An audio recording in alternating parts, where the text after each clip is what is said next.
No trickery here. I'm telling you, it's going to be on one of his forearms. All right. We're going to read you a spiel, and then we're going to make you verify zeros on the clock. Hey, time will begin as soon as you touch your first piece of equipment. Before you touch your first piece of equipment, take off your gloves. Before you touch your first piece of equipment, take off your gloves. What are you going to do before you touch your first piece of equipment? Take off your fucking gloves. You'll see why here in a minute, all right? So you're going to come up to the casualty. Like I said, time will begin as soon as you touch the first piece of equipment. It's on the forearm, so you're going to go ahead, little trick, go ahead, put your knee up under the forearm. Your first performance measure, take your field dressing, go ahead and apply it over the wound, all right? You're just going to wrap it around the fucking wound. It doesn't matter if you cover all the white or anything like that.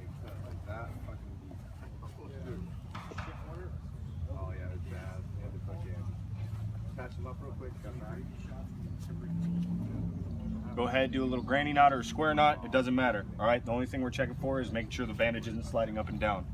All right. Your next performance measure: elevate above the heart. The grader is going to tell you still bleeding. All right. At that point, you are going to grab your pressure dressing.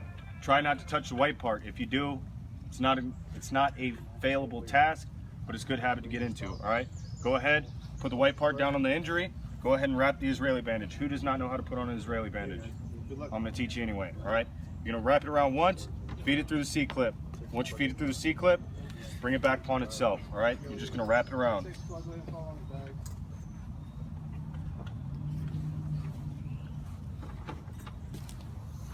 Take these little U-clips, hook it on, all right?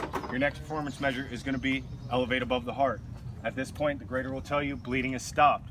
This is where taking off your gloves is crucial. You need to check for a distal pulse. So you're going to come up under the casualty's wrist, check for a distal pulse. The grader is going to tell you pulse is present. At that point, you're going to monitor for life-threatening conditions, and you're going to seek further medical help. Medic. If you've completed all those steps in sequence, time will stop after you call for medic. All right? Do I have any questions?